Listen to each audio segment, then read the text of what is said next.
The room went silent just long enough for me to hear my own pulse before the laughter hit sharp, disbelieving, echoing off the wood-paneled walls of my father's mountain lodge. Emily's birthday banner hung crooked over the 30-something guests who had packed themselves around the long table, but every eye was on me when my father slammed his palm against the table and shouted the words that still sting my bones.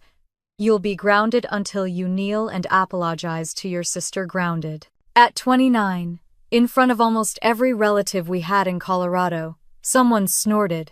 Someone else whispered, "Oh my God, is he serious?" A few cousins exchanged, delighted looks already savoring the gossip they'd spread tomorrow. Emily stood near the cake, chin-lifted smile sweet and poisonous. She dabbed a fake tear as if I'd ruined her perfect evening. I clenched my fists under the table. My body trembled, but my voice didn't. "Yes," I said. My father, Richard Brooks, owner of Brooks Development Group, king of his own tiny empire, proud parent of a golden daughter, nodded like he'd just issued a royal decree. Good. Finally taking responsibility. I swallowed every word that wanted to rise. Every truth, every memory, every wound. The next morning he met me in the hallway with a mug of coffee and a smirk. "Finally know your place," he said. He walked ahead of me and shoved open my bedroom door. He froze. The room was empty. Before he could process anything, the front door burst open downstairs, and the family lawyer hurried inside. "Richard," he called, breathless, "there's a problem with the Summit West contract. A big problem. We need to talk now." And just like that, my father's certainty cracked for the first time in years. The truth is, I didn't sleep at the lodge after the party. I drove straight to my apartment in Denver's Union District, a warm space of my own lit softly by the glow of the city. The moment I closed the door behind me, everything inside me trembled loose. Humiliation, anger, grief, clarity. It all washed through me as I slid down to the floor, still wearing the dress Emily insisted I borrow, so I would fit the aesthetic of her party. My hands were still shaking. I hated that. Despite everything, a part of me still wanted to understand why.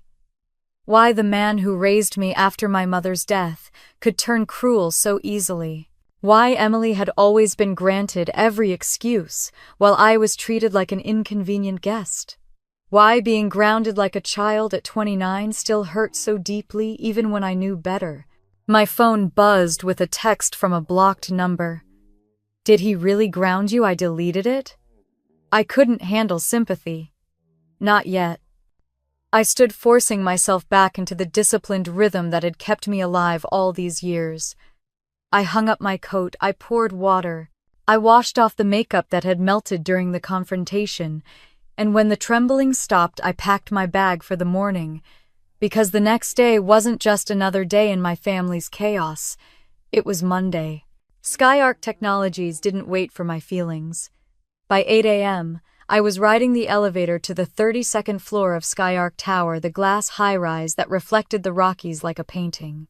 The doors slid open, and Noah, my assistant, rushed toward me. "Morning, Miss Brooks," he said, then hesitated when he saw my face. "Rough night? You could say that." I forced a small smile. "What's urgent?" He handed me a thick folder stamped with Summit West's logo. They updated the integration requirements for tomorrow's dry run. And, the lead attorney from Summit West called twice. They need confirmation from Skyark CTO. I nodded, slipping the folder under my arm before walking toward my office. "I'll review it." He lowered his voice. "They asked about you by name." A flutter went through my chest, not fear, but something colder. Of course they did. My office sat at the corner of the tower, windows stretching floor to ceiling, overlooking downtown and the snow-dusted foothills. My name was on the glass door, Olivia Brooks, Chief Technology Officer. But no one in my family had ever cared enough to follow me here to this version of my life. To them, I was the girl who fixed computers, the one who kept to herself, the one who should be grateful for any scrap of acknowledgement. They never asked where I worked. They never wondered why I left the house before sunrise and returned long after dark. They never noticed the security decals on my laptop or the high-level visitors who occasionally picked me up. They never cared why my parking pass said Executive Level B. They didn't see me, but the world did. My phone vibrated. Harrison Cole, Skyarc's CEO, my mentor, my friend was calling. Olivia, he said when I answered Summit West, is tightening their timeline. They need your signature for Clause 8.4 by Thursday. I closed my eyes. So that was it. Clause 8.4. The clause that required my authorization before any construction partner could use Skyarc's infrastructure. The clause my father assumed was just a formality. The clause he hadn't even bothered to read. Did they contact Brooks Development? I asked quietly. Yes, Harrison said. They said Richard never responded. Of course he didn't. He probably dismissed the calls imagining they were spam vendors or unimportant technical nonsense. He didn't understand that the entire $50 million deal hinged on Skyarc on me. They need you present at the signing ceremony, Harrison added. They were expecting your family to inform you. I laughed under my breath. It wasn't humor, it was disbelief. They didn't. Harrison exhaled. I thought so. I leaned back in my chair, staring out at the skyline. I felt the ground shifting beneath me, not with fear, but with something strange and heavy inevitability. You good? Harrison asked. I will be. Whatever's going on with your father, he said gently, remember your work speaks for itself. You built half of what we have here. I swallowed hard. Thanks, Harrison. We hung up and the office fell quiet. Just the hum of servers, the click of keyboards outside my door, the whisper of snow beginning to fall again. I pulled out the Summit West folder and flipped to the updated pages. Clause 8.4 highlighted in bold. Only the CTO of Skyarc Technologies may authorize the integration. Signature required on site. Non-transferable. I touched the edge of the page and let out a slow breath. They needed me. Not Emily, not Richard. Me. My phone buzzed again. A voicemail from my father left before he discovered my empty room. Come downstairs, he'd said annoyed. You've got an apology to make. I hit play again, listening to it echo in my office 32 floors above the city. Come downstairs, downstairs, in a house I no longer lived in a life that no longer owned me. I'm not coming downstairs, Dad, I whispered into the quiet glass room. You never even knew which floor I worked on. I closed the folder, powered up my terminal, and let the snow keep falling. Tomorrow, everything would begin to unravel. For them. And for me, everything would finally begin. The snow hadn't melted from my mind yet when I unlocked my apartment the next morning, but the quiet of my own space wrapped around me like a blanket I didn't know I needed.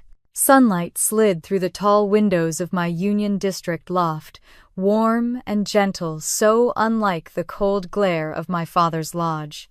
I stood there coat still, on letting the silence steady my heartbeat. It was the first morning in years where I didn't have to listen for footsteps outside my bedroom door, or brace myself for Emily's voice dripping with entitlement. I made coffee, cradled it between my palms, and replayed the scene from the night before the laughter. My father's command, Emily's victorious smirk. 6 words looped in my head, you'll be grounded until you kneel. Not even my mother's funeral had broken me like that moment. Not even moving into my father's house at 18 raw, and grieving only to discover that Emily already owned every inch of his affection. Last night had been a culmination of every dismissal, every "you're too sensitive," every moment I'd been told I should be grateful just to be tolerated. My phone buzzed on the counter. A text from my cousin Leah. Are you okay? He shouldn't have done that. I didn't respond. I couldn't. Sympathy felt like salt on a wound that still hadn't stopped bleeding. Instead, I placed the mug in the sink, grabbed my bag, and headed out. Monday didn't care about family humiliation, and Skyarc certainly didn't. By the time I reached downtown, the sun glinted off the glass towers like nothing bad had ever happened in the world. The elevator ride to the 32nd floor was smooth and mercifully silent. As soon as the doors opened, Noah was already hurrying toward me, tablet in hand. "Morning, Miss Brooks," he said, then paused. "You look well. Not well, just here."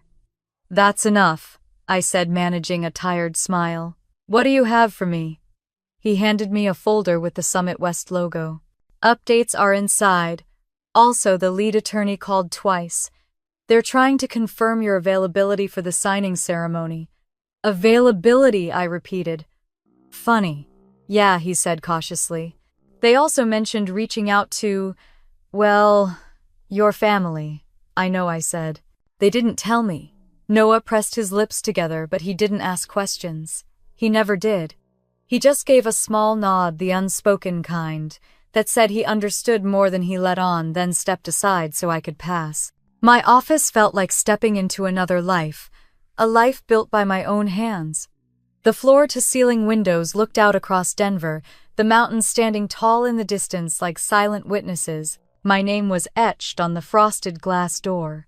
The clean lines of my desk, the hum of servers down the hall, the quiet bustle of engineers. This place saw me. This place knew my worth. My father never had. I set the folder on my desk, but didn't open it yet. Instead, I stood by the window, letting my eyes trace the lines of the skyline. Down there somewhere, my father still believed I answered to him. He still believed I would kneel. He still believed Emily was the center of the universe. He had no idea how much of his life was now orbiting me instead. My phone rang. Harrison Cole. I took a breath before answering. "Olivia," he said, voice crisp but warm, "Summit West has been trying to reach you. They need your signature for Clause 8.4. And they want you at the signing ceremony." "I know," I said softly. "Did your father contact you?" I almost laughed. "He contacted me to demand an apology." There was a pause on his end. I could picture him rubbing a hand across his jawline, fighting the instinct to curse aloud. "Olivia," he said, "you know, Summit West built their entire tech integration plan around SkyArc. They need you." "Not Brooks Development."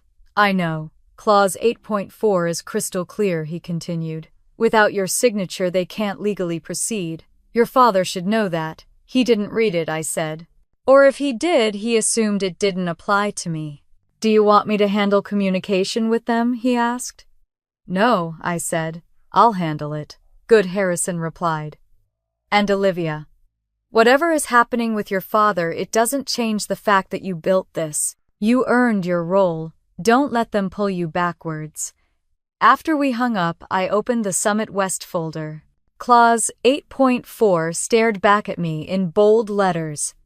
Integration must be authorized by the Chief Technology Officer of SkyArc Technologies. Personal signature required. Non-transferable. I traced the words with my fingertip.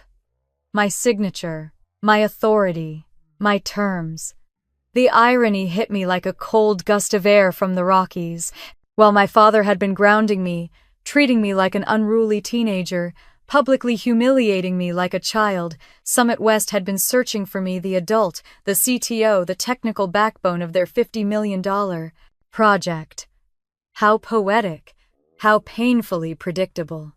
Noah's soft knock pulled me from my thoughts. "Sorry to interrupt," he said, "but Mr. Cole wants to schedule a call with Summit West at noon. He wants you on it. Tell him I'll be there. And—" Noah hesitated, glancing at his tablet. "There's something else. Someone sent this anonymously." He handed me a small envelope. Inside was a printed screenshot, a freeze frame from last night's party. My father's face twisted with anger. Emily grinning behind him. Me standing still back, straight absorbing the humiliation. Below it a single sentence, "They don't deserve you." My breath hitched. I looked up at Noah, but he had already stepped back, giving me space. Maybe he understood too much. Maybe someone else had seen more than I realized. Maybe the universe was sending help from corners of the world I didn't expect. At noon, I joined the call with Summit West. Their executives were polite but firm. They needed confirmation. They needed the CTO. They needed me. "We assume your family informed you of the signing details," one of them asked. "They did not," I said. "Oh," the executive replied softly. "I see." The call ended with their assurance that they would send all details directly to me from now on. They didn't want miscommunication jeopardizing the partnership. When the call ended, I stayed in my chair, staring at the dark screen. My father had no idea how close he was to losing everything. Emily had no idea she wasn't the chosen one. The entire Brooks family believed I was still the quiet, obedient eldest daughter who'd keep their secrets, swallow their cruelty, and kneel on command. They were wrong. Before leaving the office, I forwarded every voicemail, every contract update, every email from Summit West to my attorney Maya. She replied within minutes, document everything, especially last night. I texted back, already done. As I packed my bag, my phone played my father's voicemail again. Come downstairs. You've got an apology to make. I let the message play out entirely, the familiar tone of command, the entitlement dripping in every word. Then I deleted it. When I stepped out of Skyark Tower, the city seemed brighter than usual, the snow sparkling under the afternoon sun. I pulled my coat tighter around my shoulders, lifted my chin, and walked toward the parking garage. I wasn't the daughter they raised. I was the woman they never saw coming. And for the first time in my life, I didn't feel small. I used to think memory softened with time, that the sharp edges dulled if you just let enough years pass. But standing in my office after the Summit West call, staring at Denver's skyline, I felt those old edges cutting just as deep as they did the day I stepped into my father's house at 18, lost grieving, and hoping I'd finally belong somewhere. I had no idea that house already had a queen. Emily was 15 then, a perfect blend of sugar and venom. She hugged me tightly in front of my father, whispering, "I'm so glad you're here," with a smile so sweet it almost fooled me. But the minute his back turned, her eyes hardened. "Don't touch my things," she'd said, flipping her hair. "And don't follow me around. Dad says you're delicate, so I guess I'll try not to break you." I remember laughing nervously, thinking she was joking. She wasn't, and my father didn't notice. Or worse, he did and didn't care, because Emily was the child who mattered, his biological daughter. His princess, his golden girl with her dimples and straight report cards. I was the reminder of a marriage he'd tried to forget, and a wife he never understood. A few weeks after I moved in, Emily pushed me down the stairs.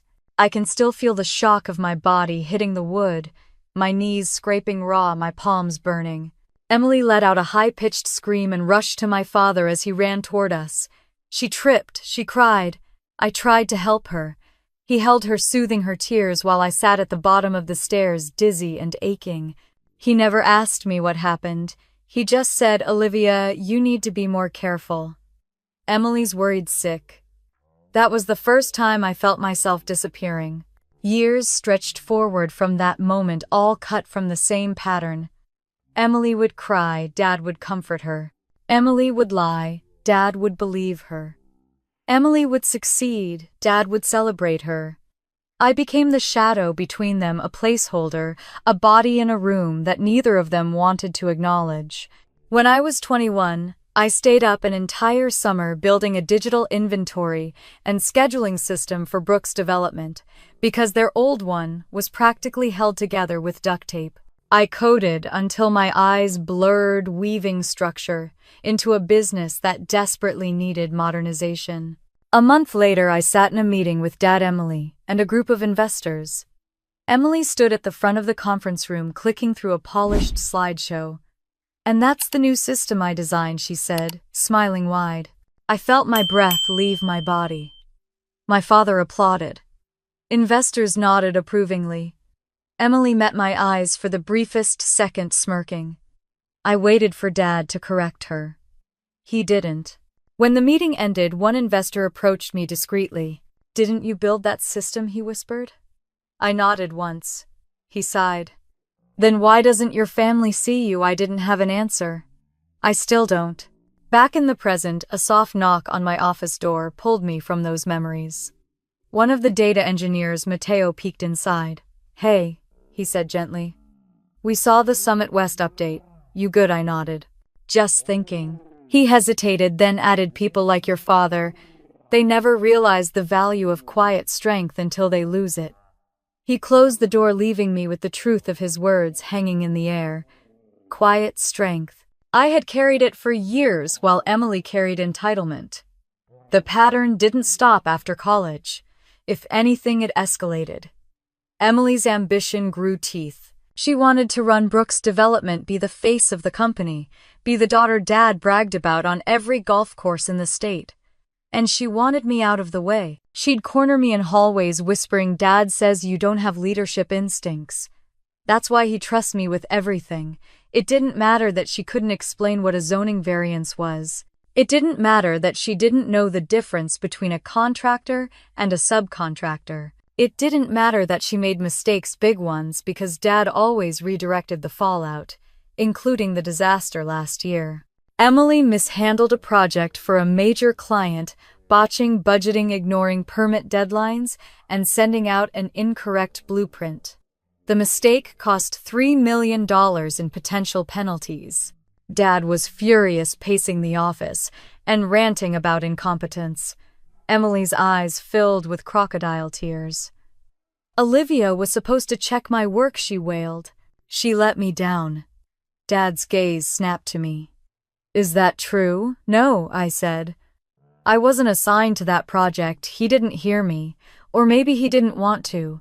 I worked 70 hours that week cleaning up her mess. I negotiated, restructured, rewrote documents, and pulled the project back from the brink." The client praised the recovery. Dad congratulated Emily for stepping up.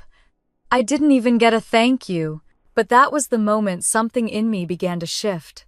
Not enough to leave, not yet, but enough to start protecting myself. Enough to start shrinking my presence in the Brooks household while expanding my life elsewhere. My real life. The one they never bothered to ask about. A soft ping from my computer brought me back to the present. An email from Summit West's legal department landed in my inbox, subject mandatory attendance. SkyArc CTO. "We require your presence and signature as CTO at the final contract signing. Please confirm availability immediately." I stared at the screen, heart steady, mind clear. My father and Emily were already celebrating victory, certain the Brooks family was on the verge of greatness. Emily had even boasted to relatives that she'd soon take over the real estate portfolio. They didn't realize the next chapter of their legacy depended entirely on the daughter they dismissed. They didn't realize that the person they pushed aside, humiliated, and erased was the one person Summit West couldn't move forward without. They didn't know that every lie they'd told about my little tech job was about to turn into the downfall of their own empire. I clicked confirm availability. Then I sat back, letting the weight of the moment settle over me, not with fear, but with the quiet strength I had carried my entire life. They spent years pretending I wasn't there. Now the entire deal and their future depended on me.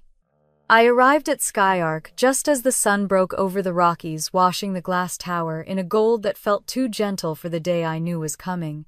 The building buzzed with energy engineers huddled over monitors, project managers clutching tablets, legal interns sprinting between departments with updated drafts from Summit West. The entire floor felt like an ecosystem in motion. I stepped into that motion like it was the only world that made sense. "Morning, Olivia," someone called. Another engineer raised a coffee cup in greeting. A data scientist waved from her desk. People smiled at me, genuine, respectful. Nobody here asked me to kneel. Nobody here laughed at my worth. For a moment, I let myself breathe in that reality. Then Noah hurried toward me again, hair slightly mussed, anxiety radiating from him. "We need your eyes on this." Clause 8.4 changed overnight. He held out a folder with red markings across the top. Summit West tightened everything. I took it, opening the pages as we walked toward my office. And then I saw it. My footsteps slowed. My pulse didn't. Clause 8.4. Technical integration authorization execution requires personal signature of the Chief Technology Officer of SkyArc Technologies. Approval is non-transferable. Absence or refusal to sign renders the contract void. I read it twice. Then a third time. No substitutes. No exceptions. No loopholes. It had to be me. The entire $50 million contract, Richard's victory, Emily's bragging rights, the Brooks legacy was balanced on my signature. "Does your father know about this?" Noah asked quietly. "No," I said. He didn't read that far. Noah let out a low whistle. This is going to be something. He had no idea. Inside my office, I dropped my bag, sat down, and reread the clause until the words went numb. A strange mix of satisfaction and sorrow pulled at me from opposite directions. Sorrow that it had come to this. Satisfaction that for once the truth wasn't something my family could manipulate. Before I could process the emotions, Harrison called. "You got it?" he asked, skipping any greeting. "I did. This contract lives or dies with your approval," he said. "Summit West is anxious." "They should be," I murmured. Harrison exhaled. "They assumed your family had informed you." I corrected that assumption.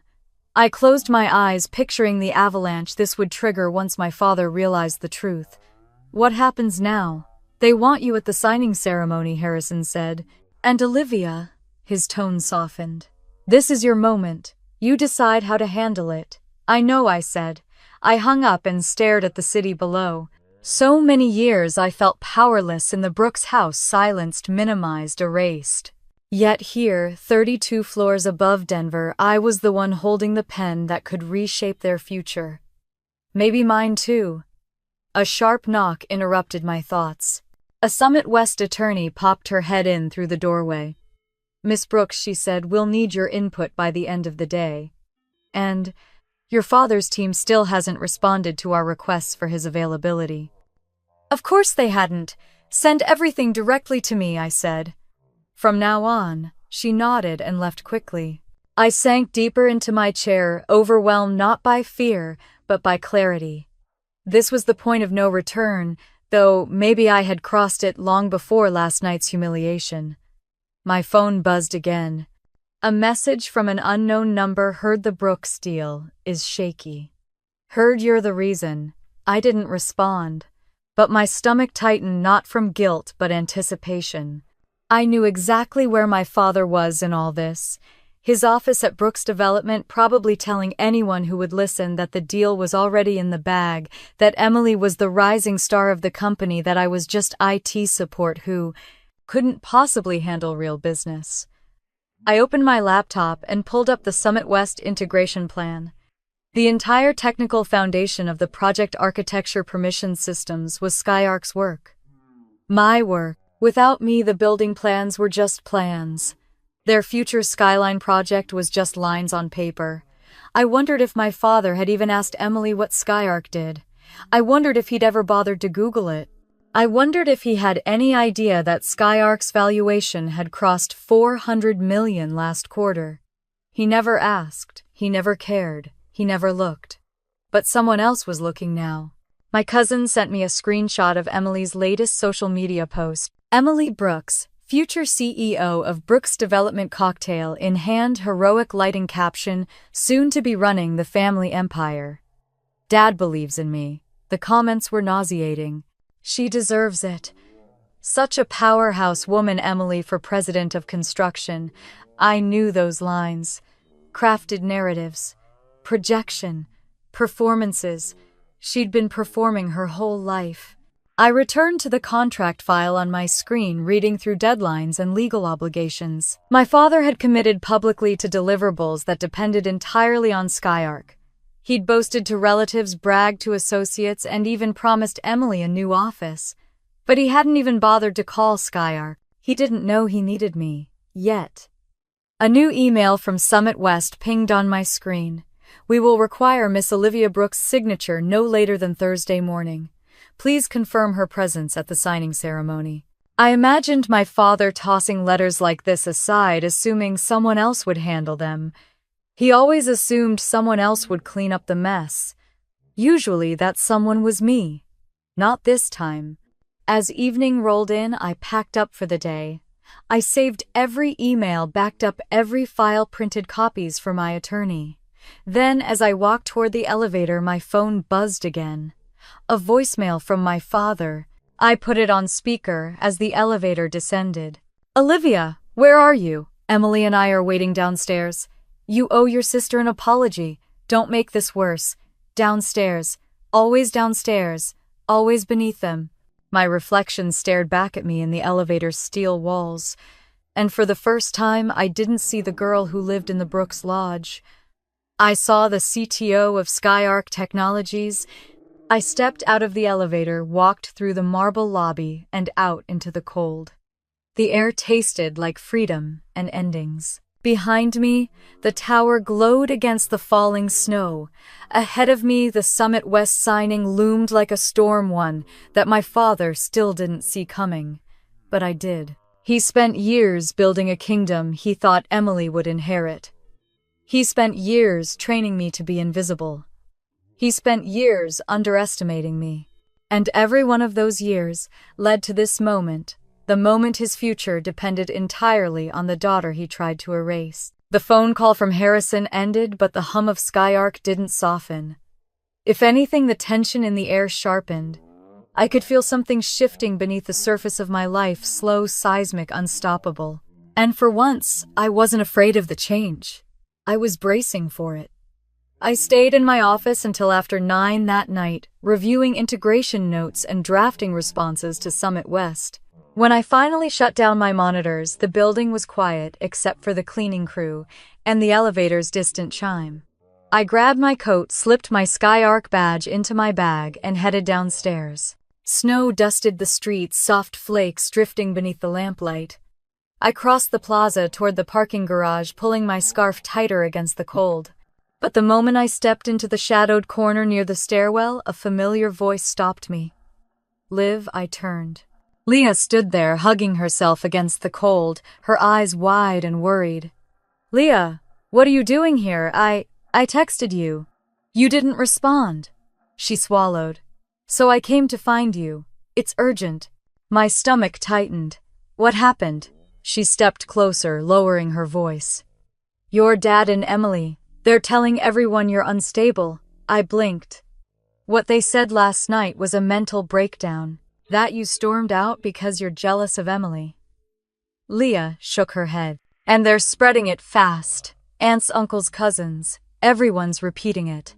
I let out a slow, controlled breath. Of course they were. A new story always sprouted when the truth felt inconvenient. What exactly did they say? I asked. That you can't handle pressure. That you overreacted to a simple family disagreement. Emily said you embarrassed her during her birthday, and Dad said you're spiraling from stress. My jaw tightened. They were setting the stage, painting me as unhinged. Just in case I said anything that threatened their image. But that's not all, Leah added quietly. I looked at her. Go on. She hesitated, then whispered, Your dad thinks he's getting the Summit West contract tomorrow. He told everyone the deal is guaranteed, that the company is moving into a new era with Emily taking a leadership role. A slow, cold anger curled through me. He doesn't know about Clause 8.4. Leah shook her head. I don't think he's even read the updated contract. He said Skyark's involvement isn't a big deal.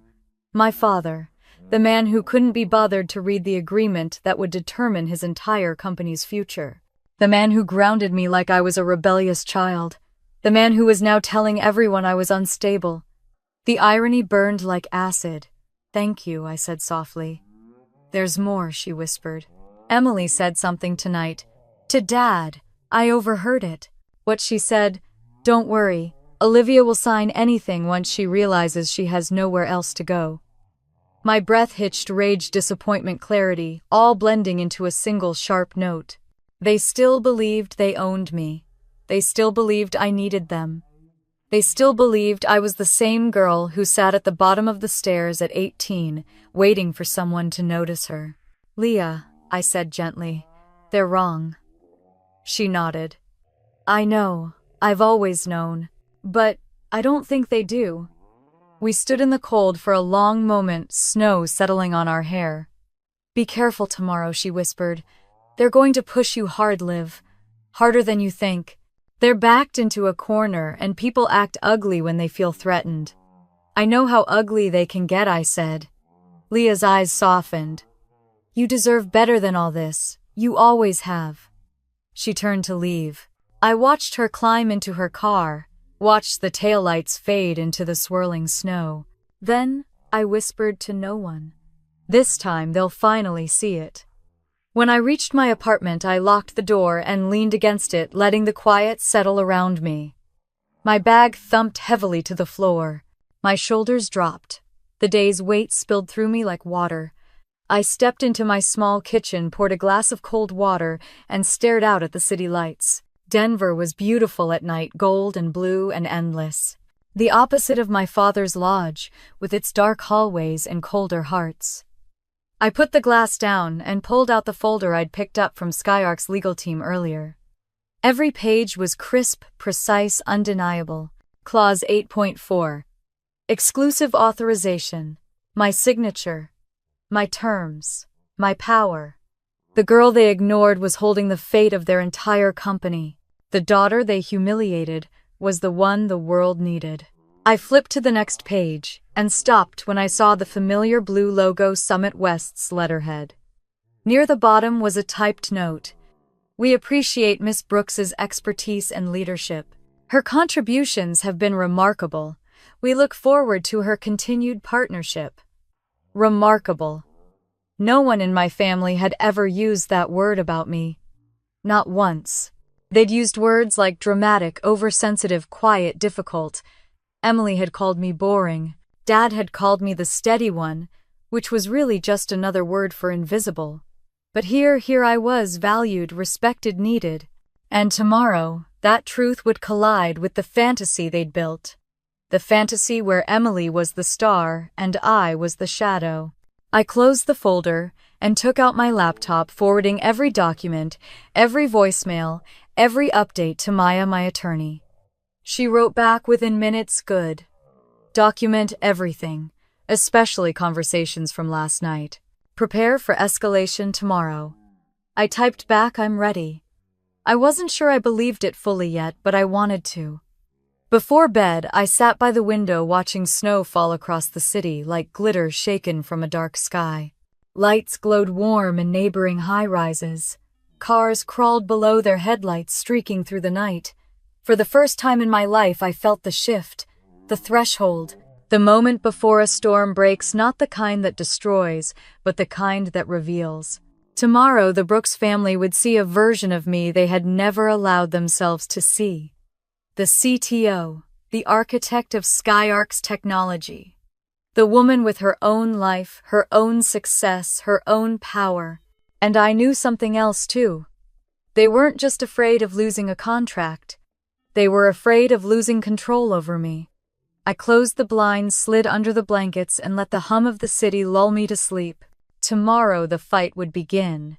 But tonight I let myself rest. Snow tapped lightly against my apartment window as if reminding me I hadn't slept. I sat cross-legged on the floor, with piles of documents spread around me. Contracts, printed emails, USB drives, handwritten notes from late-night coding sessions. My mother's jewelry box sat beside me, small and worn, the only piece of her I kept when I moved into Dad's house all those years ago. My phone lay face down, buzzing every few minutes with new notifications. I ignored all of them. It was 6 a.m. I should have been exhausted. Instead, I felt carved open, raw but strangely clear.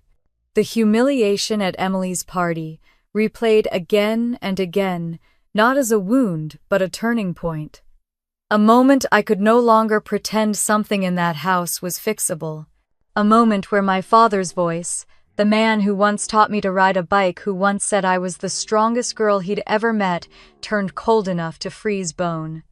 You'll be grounded until you kneel and apologize. Grounded. Kneel.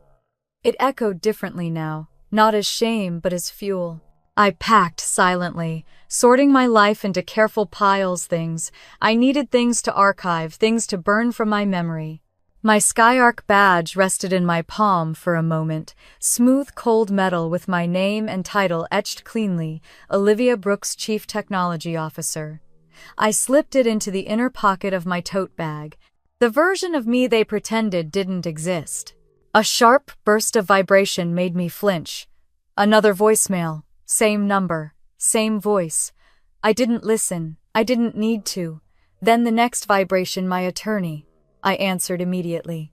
Olivia Maya's voice was calm, practiced grounding. I reviewed everything you sent last night.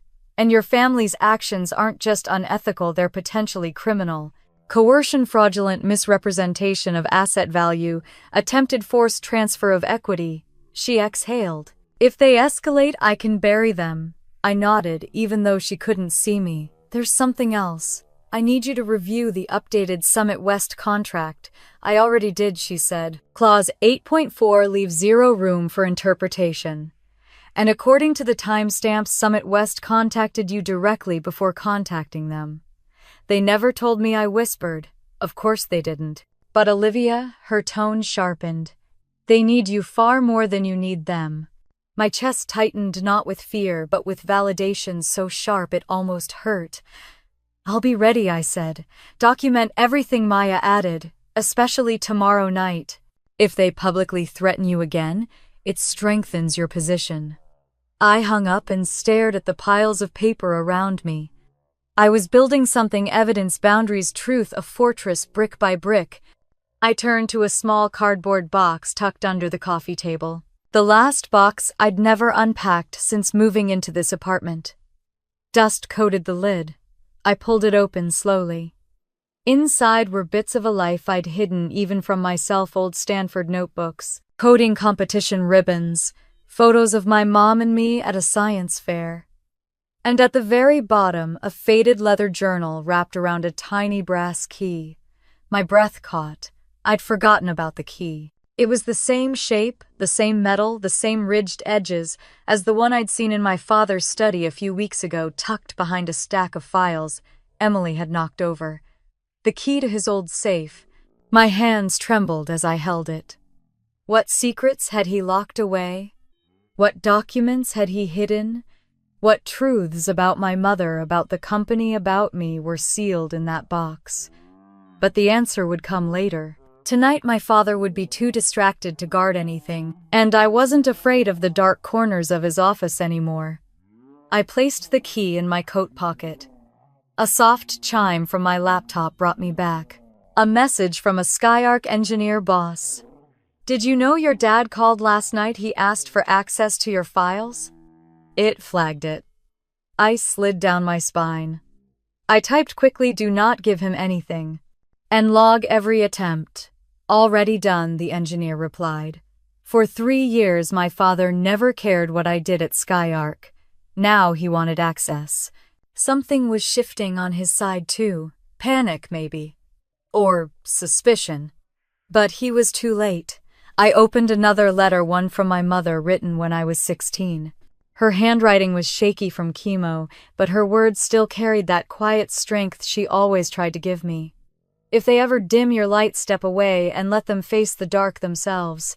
My throat tightened. She knew. Even back then, she knew something in that house wasn't safe for me. I pressed the letter to my chest just for a moment, then tucked it into the folder marked Personal Keep. The sky outside my window shifted from gray to pale gold, hinting at sunrise. Denver looked peaceful from my apartment streets. Empty roofs covered in fresh snow, the skyline sharp against the mountains. I stood and walked to the window, watching the city shimmer awake. Tomorrow night the Brooks family would gather again. 40 or 50 guests, drinks flowing.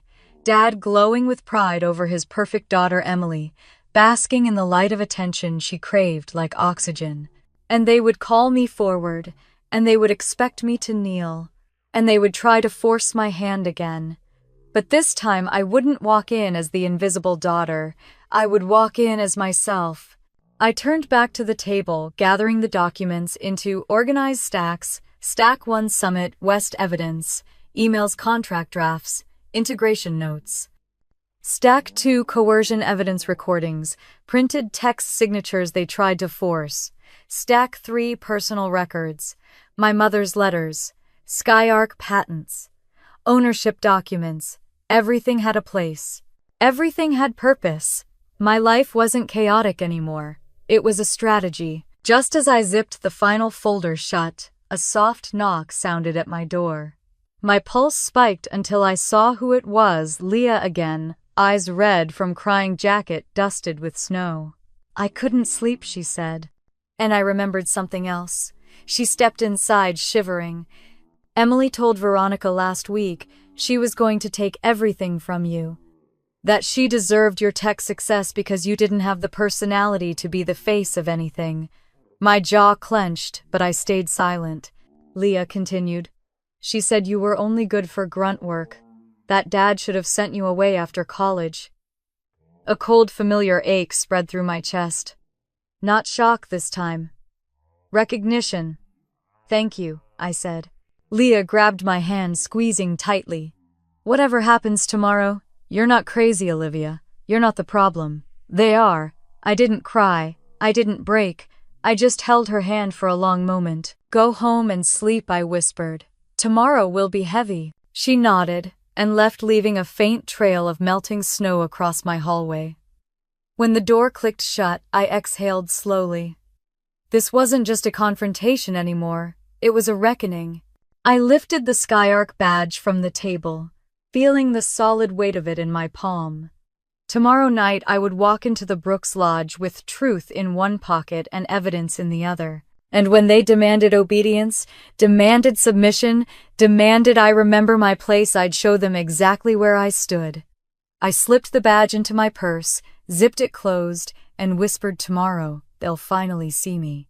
And for the first time in my life, the thought didn't scare me. It set me free.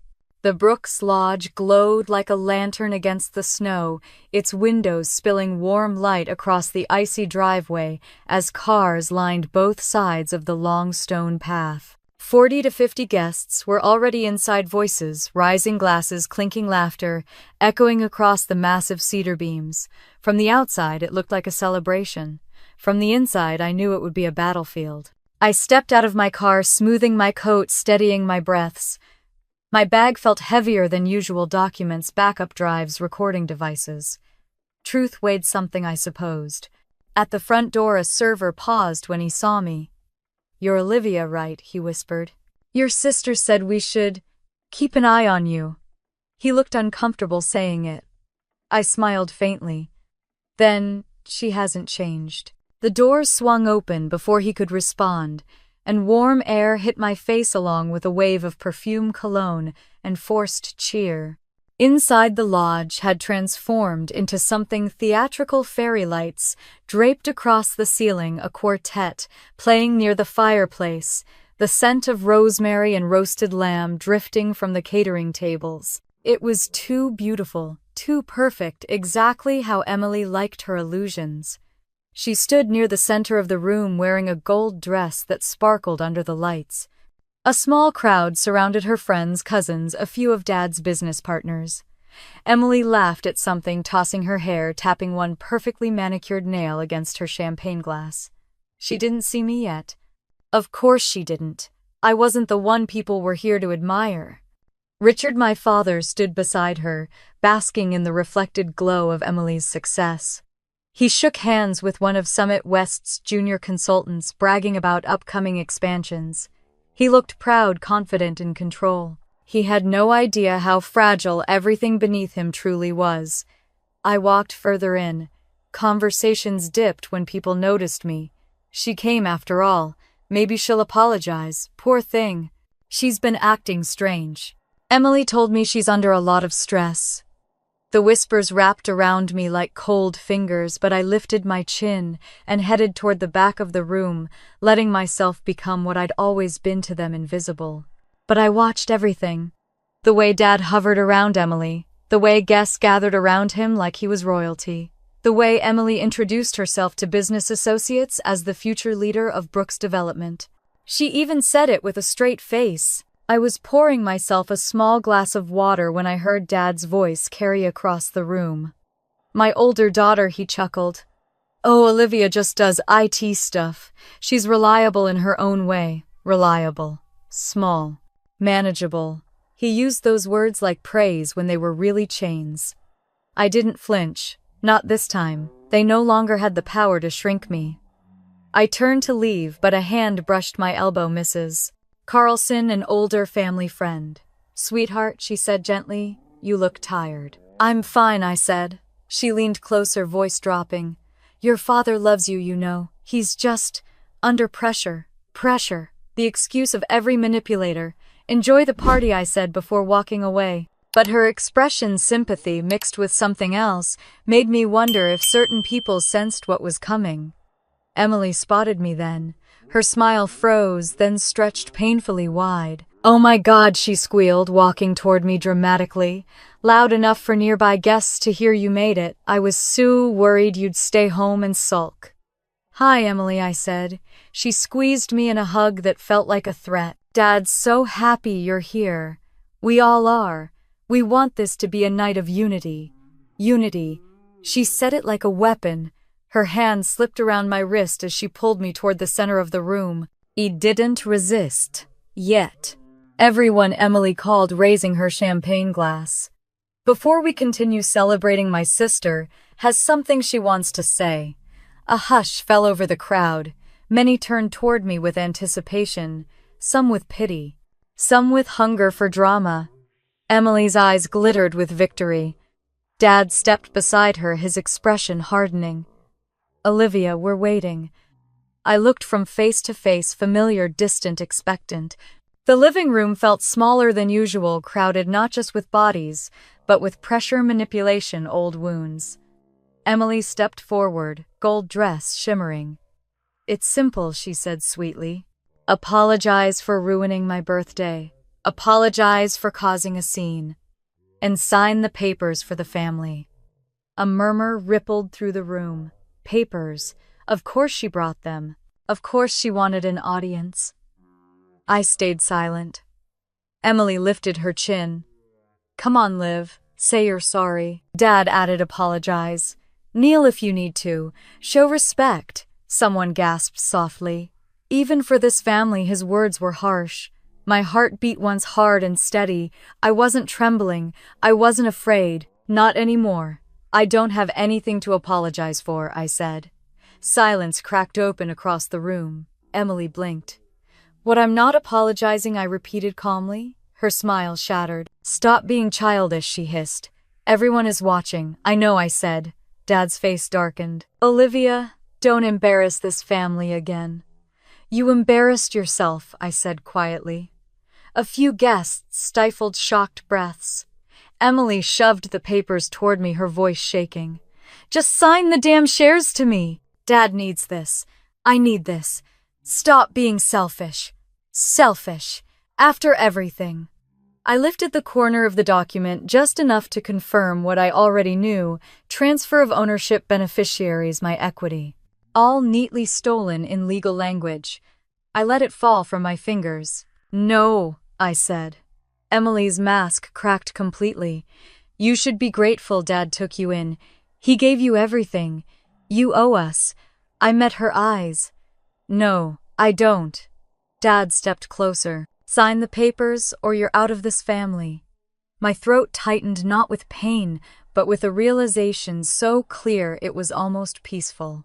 I'd been out of this family for years. I drew a slow breath. I'll give you my answer tomorrow. You'll give it now, Dad snapped. No, I repeated. Then I placed my glass gently on the nearest table and turned away. Emily's voice shrieked behind me. Olivia, don't you walk away from, but I did. I walked through the living room, through the hallway, where old family photos hung past the kitchen, where servers pretended not to stare. My heels clicked steadily across the hardwood floor, each step a quiet rebellion. A declaration. A goodbye. At the side door, I paused. I pulled out my phone, pressed a button, and saved the recording that had captured every word. I stepped into the cold night breath rising in white clouds, the wind biting against my cheeks. When I reached my car, my hands were steady. I opened my phone, attached the audio file, and sent it to Maya. My lawyer wrote back instantly, perfect. Use this. I leaned back in my seat, exhaling for the first time since the party began. Tomorrow, I whispered to myself, letting the cold air fill my lungs. The Golden Daughter's kingdom burns. And I started the engine. The Brooks Lodge was quiet the next morning, the kind of tense, uneasy silence that settled after a storm, but before the real damage appeared. Snow glittered across the long private driveway, frost clinging to the stone steps. Inside, empty champagne flutes and half-eaten hors d'oeuvres still cluttered the tables from Emily's Unity party. Emily was already awake, pacing the kitchen with her phone to her ear, her perfect hair now a frizzy halo of stress. Richard sat at the counter, still wearing yesterday's shirt, eyes bloodshot and jaw tight. "Dad, she'll come crawling back," Emily insisted, slamming her phone on the island. "She always does." Richard didn't answer. "Dad," she demanded. He rubbed his temples. "Go get her. We're resolving this before breakfast." Emily marched toward the stairs, muttering under her breath about how dramatic I always was. She threw open my bedroom door. Her footsteps stopped. Then a strangled sound escaped her throat. Dad Richard rushed upstairs, taking the last few steps two at a time. He pushed past her and froze in the doorway. My room was empty, completely. Closet open and bare, desk cleared, bookshelf empty, blankets folded. No clothes, no bags, no laptop, not even a charger left behind. Only one thing remained, my house key resting quietly on the dresser. Beside it lay a note. He snatched it up, eyes scanning the 4 simple words, "I heard you." Olivia. Emily pressed a hand to her chest, panic creeping into her voice. "Dad, what does that mean she left?" Richard said, voice thin with disbelief. "She actually left," Emily scoffed. "No, she's being dramatic. She'll be back. She's probably hiding." "She's gone," he said louder. "Her car's not outside." Emily rushed to the window. The empty driveway below confirmed it. For the first time in her life, she didn't have a smug comeback. A voice drifted up from downstairs. "Mr. Brooks, are you home? It's urgent." They both spun toward the staircase as the front door opened. And in stumbled Alden, the Brooks family lawyer, cheeks red from the cold sweat beading on his forehead. "Richard," he gasped, "we have a problem. A huge, massive problem." Richard thundered down the stairs. "What now?" Alden dropped the thick manila folder on the dining table. "Summit West has been trying to reach Olivia all morning. They need her confirmation for the signing ceremony." Emily blinked. Why would they call her? Alden gave her a pitying look. "Because she's the CTO of Skyark." Silence slammed into the room so hard it felt like the air froze. Richard turned slowly, as though Alden had spoken in another language. What chief technology officer?" Alden said carefully. "Skyark Technologies." Emily laughed, shrill and brittle. "No, she's not. She does, like, coding stuff." "Dad, tell him." Alden shook his head. "Summit West contract states that integration requires a direct signature from Skyark's CTO. Clause 8.4. They thought Olivia was already aware." Richard stared at him, jaw dropping open. "That's impossible. She would have told me." Emily clung to the back of a chair. "She's doing this to sabotage us. She must have lied to them, tricked them." Emily, Alden said, voice steady. "Skyark is one of the fastest growing tech firms in the region. Their CTO is publicly listed. It's her." Emily's face drained of color.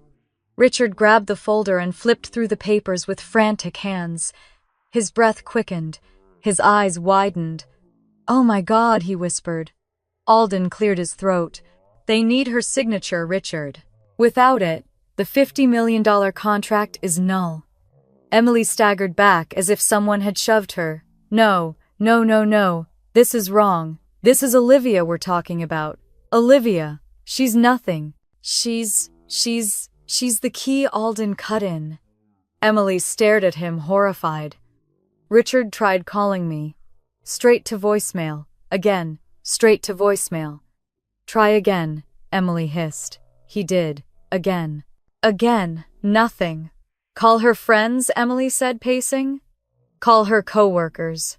Call her old professors." "I don't know. I don't have any of their numbers," Richard snapped. "Because they had never asked about my life. Because they never cared where I worked, who I worked with, or what I achieved. I was an accessory in their home. Nothing more. A second ringing interrupted them, Richard's phone buzzing loudly. He seized it, finally, but the screen displayed an unknown number. Richard answered anyway.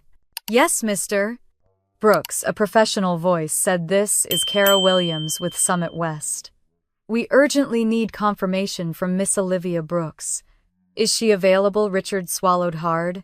"She stepped out." "Stepped out," Kara repeated.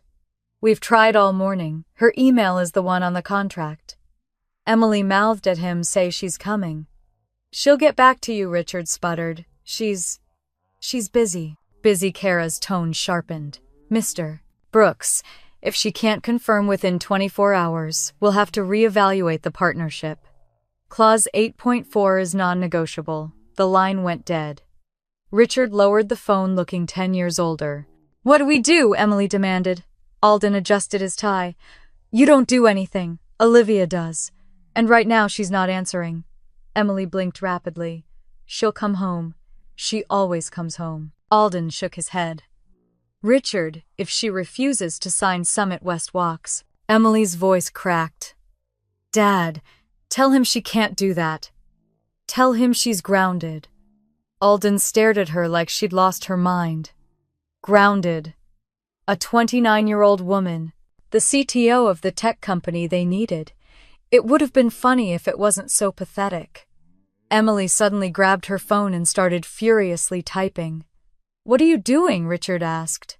"I'm posting on Instagram," she snapped. "I'll make her look like the villain so she'll be too embarrassed to keep this up." Alden nearly choked. "Are you insane? Stop it. That's evidence of coercion." Emily froze. "Evidence of what? Do you want her to sue you?" he snapped. "Because she can, and she will win." Emily dropped her phone onto the couch like it burned her. The house phone rang next. They all jumped. Richard answered, trembling. "Hello, is Miss Brooks available?" A Summit West senior attorney this time. Another call came in. Then another. Then another. Emails arrived on Richard's laptop, notifications, pinging one after another. Urgent CTO confirmation needed, follow-up request. Clause 8.4 final notice pending. Emily covered her ears. Make it stop. But it didn't. The storm only grew louder. Alden skimmed a new email and exhaled sharply. "Richard, this one says if they don't get confirmation, Summit West will consider Brooks' development in breach of agreement." Richard's face went white. No, she wouldn't let that happen. Emily whispered. Would she? Outside, the snow continued falling, silent and relentless. And for the first time in their lives, my father and the daughter he adored looked terrified. Richard sank into a chair, gripping his hair. What if she doesn't come back? Emily's breath hitched. She will. But the words rang hollow. Even she knew the truth. I had never walked away before, because I had nowhere else to go. But now I had everything. Alden's phone buzzed, and he looked down at the screen. His expression twisted into dread. "Richard, Summit West just sent a final message." He swallowed hard before reading it aloud. "If Miss Brooks does not confirm by tomorrow morning, Summit West will consider the contract null." Richard's voice cracked. "Find her. Find Olivia. Now." But the universe already knew the answer. Olivia wasn't lost. Olivia was free. The Emerald Summit Ballroom gleamed under crystal chandeliers, the kind of place my father dreamed of, belonging to polished marble floors, panoramic windows overlooking Denver's skyline, and a guest list that read like an index of everyone who mattered in Colorado's business world. 200 VIPs filed in, shaking hands, exchanging business cards, and adjusting ties for the cameramen preparing for the live stream. And all of them were waiting on one thing: the Skyark CTO. Me. I stood just outside the service corridor, hidden from view, listening to the hum of the ballroom. I wasn't ready to enter, not yet. I needed to see everything first. I needed to understand the battlefield before stepping into it. Inside, my father arrived with Emily on his arm. Emily walked in like she owned the room, chin-high dress, shimmering emerald to match the theme her smile carefully constructed. She soaked in every look, every compliment, every flash of a camera. Dad shook hands aggressively laughing, too loudly pretending the previous 24 hours hadn't shattered the foundation of his world. "Richard, you made it